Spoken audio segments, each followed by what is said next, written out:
Hi, welcome to the second episode of the Learnetto Podcast. I'm your host Hrishi.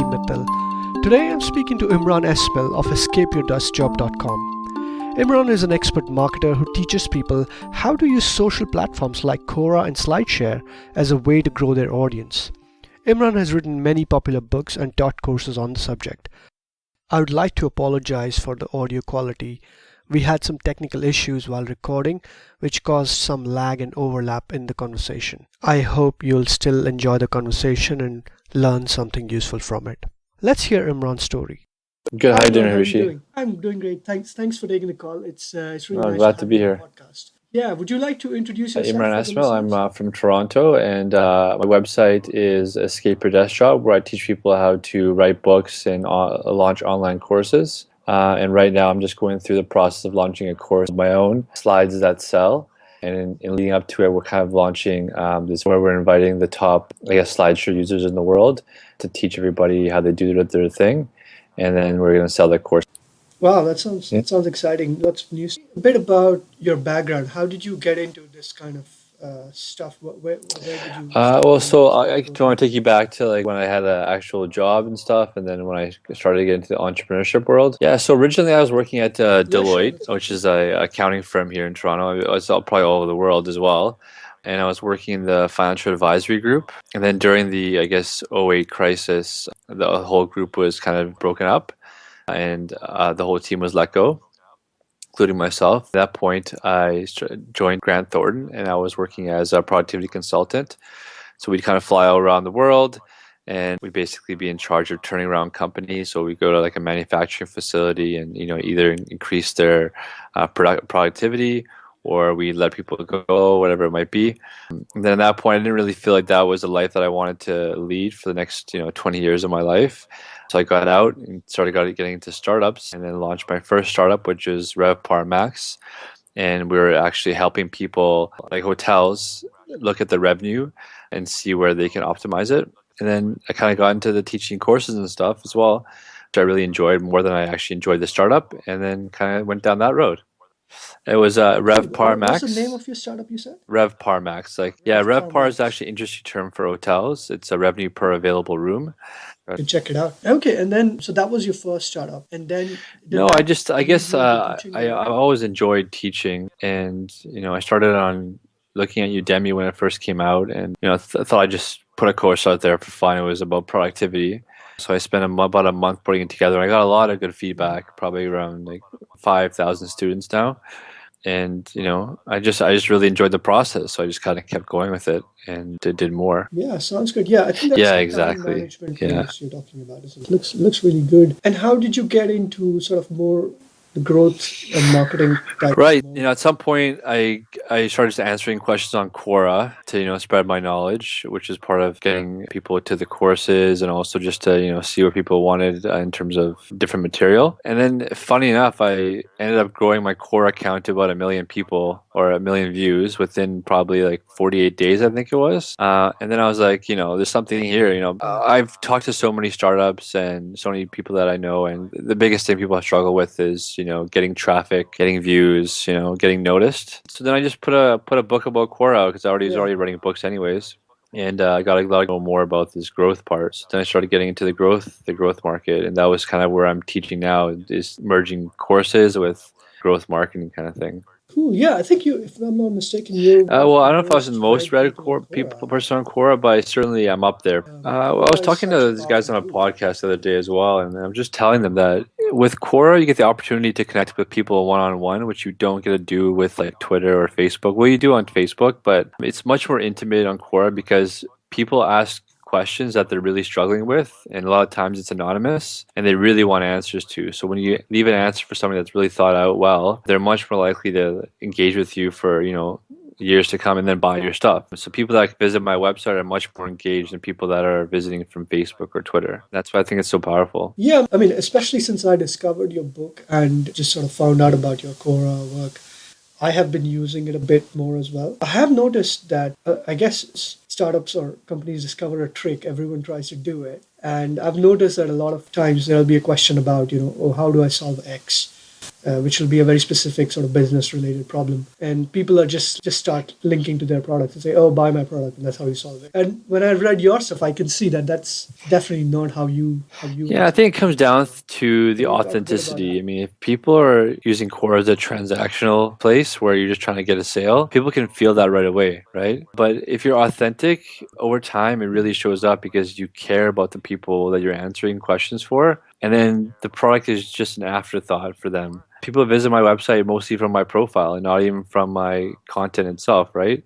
So there's a thing to be people have to learn about playing the long game and being authentic. Everyone's trying to get short-term value, and they forget that you're gonna be doing this for the next 5, 10 years of your life if you're interested in internet marketing. So be authentic, have a voice, right? Yeah, sure. Is that the kind of thing you talk about in your Yeah, book, Quora right? Domination. Quora Yeah. Domination. So we interviewed like 12 of the top authors to get their insights. And they have some really good like case studies at the end of the book, which will probably give you really good insights into what people are thinking. But I think in the book, I was really going for, how can you get a lot of views in a short amount of time?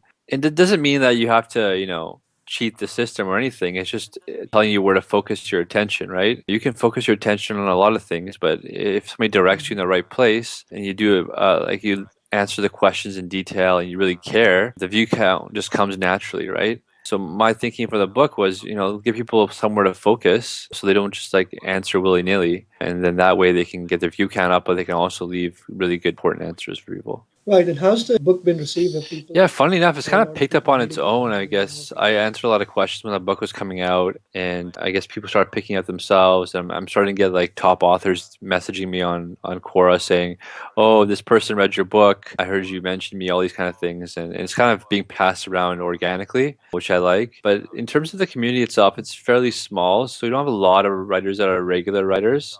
And I think it's a very niche product, niche book, right? So I'm not expecting huge sales, but I'm expecting like just some connections with people and that kind of thing. And Not do right you have now, a no. course on the topic as If well? that's something people want, then I'll look at it. But again, it's probably too niche. And what I might do is do a course more around PR hacking, which is about getting noticed. And people don't know, but a lot of core authors get published on Business Insider, Inc. magazine. All these big companies come to find Quora writers, so there's kind of a natural extension to find some PR voice with Quora.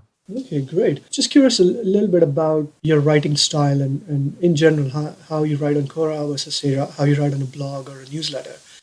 Do you have any advice or tips or like, is it different how you approach Quora because it's a Q&A Yeah, I format think obviously versus the a blog? answers are much more in line with the question, whatever it might be, right? That's obvious, but the writing style is very similar to the way I blog because I try to make it very personal. So I've learned a lot about copywriting the last couple of years, and it's important to like make the content skimmable. So every two lines, press a return, make sure that people can skim it, bold important points, put images every like 75 to 100 words. A lot of these things that people teach in copywriting apply to Quora as well. So that's kind of my style, where it's skimmable, choppy, and very frank with the advice. With There's this guy copywriting tips, Neville. just to know. Type in Neville and copywriting. Yeah, yeah. So I saw his course a long time ago on AppSumo. I never bought it myself, but I've heard it's very good, and he's a very good copywriter as well. So I kind of trust his work. So he's a good person to go after or course to go for. Okay, great. So, I mean, with your book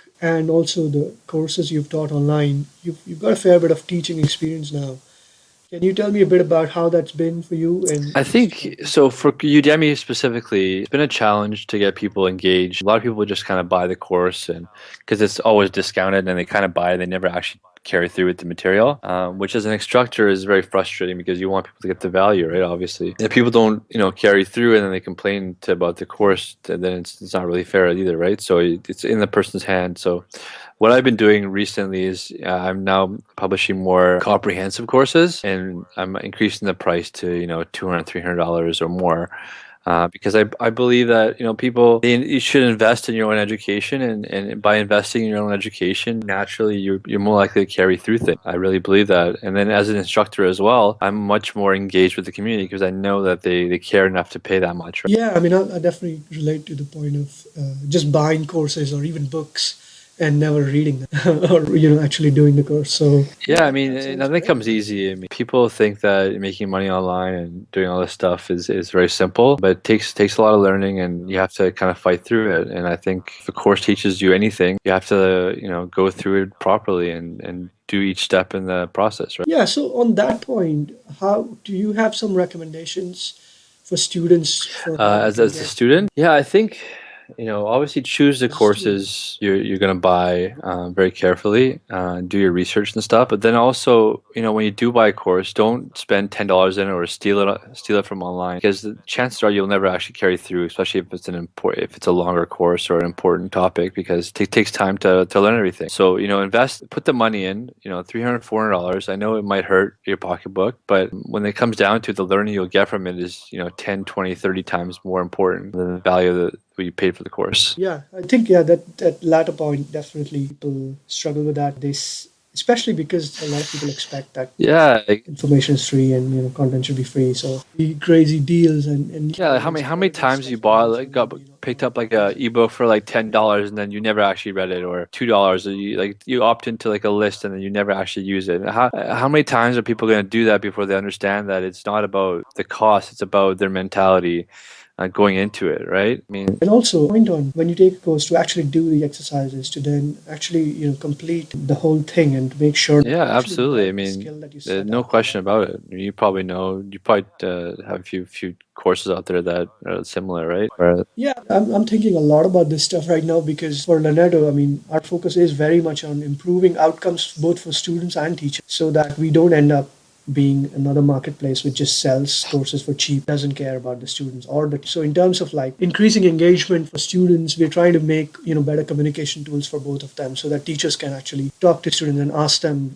when they get yeah, stuck at a certain point, you need help with this certain thing. yeah, Help it's on so that type important. of That's so important. complete I think course progress module. and accountability is super important these days. Yeah, so I'm glad you agree on that because that's part of our core value proposition. Okay, I want to know a little bit more about the latest stuff you're working on. So, similar to what you did with Quora, you're now Yeah, exactly. So I working on kind a of wanted to course extend and a it to book different on SlideShare. platforms and kind of do it bigger this time. So we put out a course on book on SlideShare, but then we're going to actually have an accompanying virtual summit and a video course as well. And yeah, so we basically I reached out to one of the top keynote authors on SlideShare, Eugene Cheng, who has about 2 million views on his 16 presentation. And one of those presentations, he actually gets about 400 opt-ins, email opt-ins per month for the last 2 years. Yeah, so there's a lot of power if you do it properly.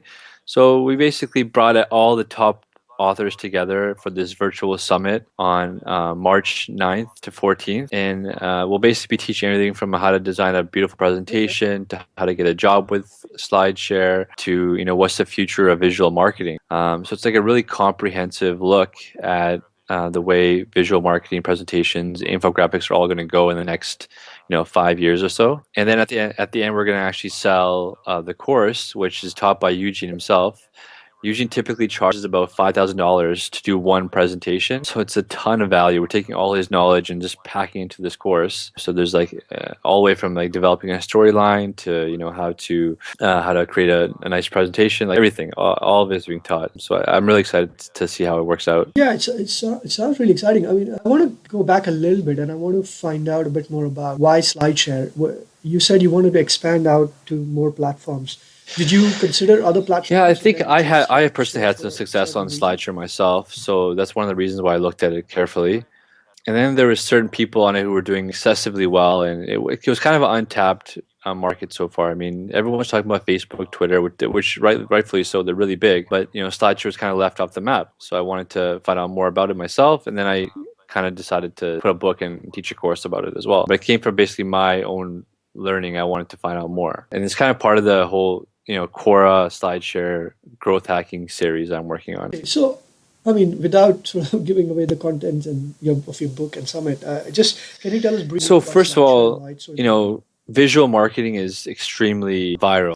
Humans process visuals about 60,000 times faster than text. So by its nature, it's easier to share and spread. Our last presentation did about 20,000 views in the first week and 300 social shares in the first week. Because people love to share this stuff, and that's what you always want. You want like growth, right? So I think that's one of the reasons why I got into it. I wanted to learn more about visual marketing, and I think it's important for people to learn about that. And then I saw just the power of Quora from people I've talked to. We talked to a guy named Conrad Wadowski who used to work for Teachable, and he did about $12,000 worth of sales through Quora, through SlideShare. And then we talked to a gentleman, Jake Wengroff, who did about $250,000 in sales from leads that came directly from SlideShare. Ross Simmons, who's one of our keynote speakers as well, he spent about $20,000 in creating presentations, or $20,000 worth of presentations.